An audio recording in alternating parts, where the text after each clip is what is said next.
Hi, it's Lyndsay Allison back with another video. This one is about decluttering sentimental items, so let's get into it. Decluttering sentimental items can be challenging. It seems that one of the hardest impediments on the journey to having only what we need is the decluttering specifically of sentimental items. The realm of nostalgic things can be a slippery and logicless venue that can trip up even the most honed and practiced minimalists. Tackling my own memory boxes stopped me in my tracks during my first attempt at decluttering almost 10 years ago, and it wasn't until a few years later that I was able to come back and get through to the beautiful beast of decluttering sentimental items. I was able to look these things in the eye and feign fearlessness, long enough to get somewhere with my items. What is it about the things that we hold onto merely to serve as reminders and as conduits to times past? They possess a power and a beauty beyond logic, science, or necessity. We see them with our heart and not with our eyes. And what they hold and where they can bring us is potent and substantial. As I prepared for this piece, I pulled out and examined the things that I keep for sentimental reasons. They remind me of the girl that I was long ago, and that I am still her. They remind me of the people that I love and the way that I loved them, and they remind me of the small things that I have forgotten. And it can be hard to see that we don't need to keep all the things. We can misconstrue the idea of losing these things to feeling comparable to losing the actual people, the times and places within the memories. It's usually because we consider each item with the same degree of necessity and importance. Our sentimental items, if we leave them to their own devices, can get left in a fixed state. And through the years, we get more and more afraid of touching or, God forbid, of removing something from this grouping. But we can trust ourselves to go in, to look around, and to detangle the treasures from the clutter. So, here are 5 things to keep in mind when decluttering sentimental items. Number 1, maintain your collection of sentimental items and accept new things into it with clarity and thoughtfulness. There is a difference between old items and sentimental ones. But the longer we hold on to something without thought or acknowledgement, the more opportunity we give for it to take on a false or unearned veil of sentimentality. Not everything we have is a treasure. So try to maintain the integrity of your chosen sentimental items. Also, time carries on, and at some point it may become just an old report card or a strange old ornament or a piece of fabric. And it's okay to let things go as they change to you. It's okay to let things go. And if you deal with things as they come into your home without waiting, it will be easier to shed the things that do not need a space with your sentimental items. Number 2.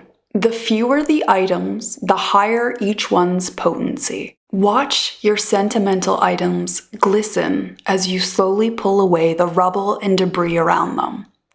When we raise the bar on what we keep, or when we undilute our things by only keeping the truly special, your items will take on a new level of beauty. Imagine that you have 14 photos of someone taken on the same day. They are all perfectly fine pictures, but there are 2 that are somehow magical. Perhaps choosing to get rid of the other 12 that you just kind of have because you have them, and just keeping the 2 might be a good idea. Not only will you be giving the respect deserved to the 2, but it will likely be easier to find them when you go searching for them. The clutter that kept things hidden or unattainable isn't necessary or helpful. So let the excess go and be discerning. Number 3, if we are unwilling to do it, someone else will have the task forced upon them. There will come a time that an item that is special to us will be special to no one. That is the way of the continuation of life. In some ways, to cultivate a well-curated selection of sentimental items is a kindness to the people who will take over the responsibility for our things in the future.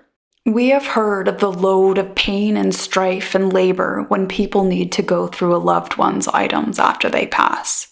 Many of us have likely experienced it. And ultimately, if we are unable to release an item out of guilt or discomfort, we are passing on that guilt and discomfort to the ones we love. Special things are special memories that we ourselves have connected to an item. But the memory exists without the item, or else the feelings wouldn't be provoked when the item is interacted with. Don't let an overarching guilt keep you from lessening your load. It isn't only a gift that you are giving to yourself. And the idea of throwing away the tangled treasures and collections of someone you have loved and lost is likely torturous in every single way.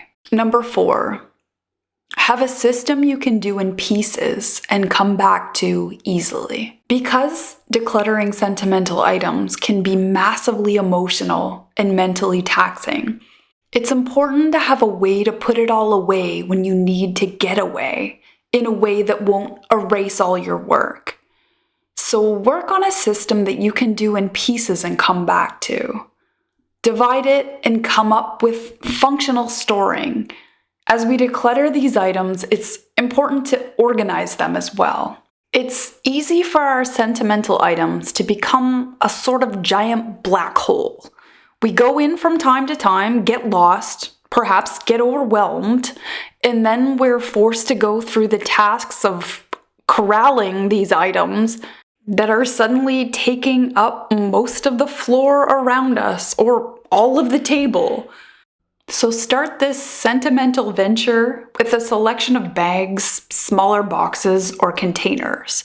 And then when you do start to make some piles that seem like an intuitive way to categorize, when we've had enough, we don't ruin all that work by just throwing everything back into the same big bin or pile.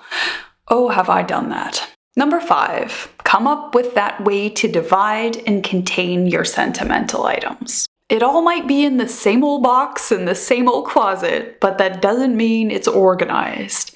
You could divide or categorize by person. It could be time frame. As you start decluttering sentimental items, come up with rudimentary systems to begin with.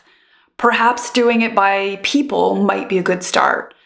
Separating by actual items doesn't tend to work because it's not exactly how remembering works. For instance, if your greeting cards from years and years are all together, it's not an easy thing to just slip in for a few minutes when you're feeling thoughtful and missing someone that you love.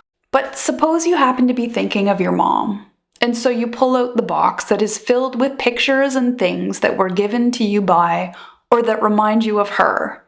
It is an easy experience to add to your day. If your things are categorized effectively, you'll be able to get more enjoyment from the items more often. By creating a simple system of organization for your sentimental items, you may also slowly start to see what items are worthy of saving and what ones are just kind of there. And maybe you don't actually need to keep 150 wedding congratulations cards.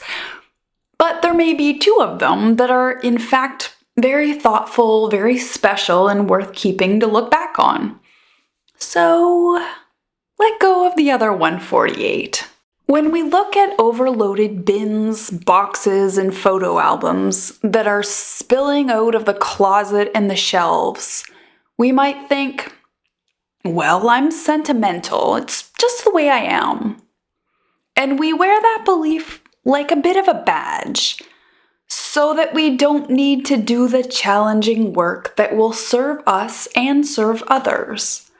Because the truth is, in not doing the work, we are actually keeping ourselves from the ease of the experience of seamlessly walking into the past at a whim's desire. The work of decluttering, curating, and organizing our sentimental items can bring us closer to the items and to the memories. It creates space and beauty around the things, the people, and the memories, and it nourishes the power in these tiny pieces of the past.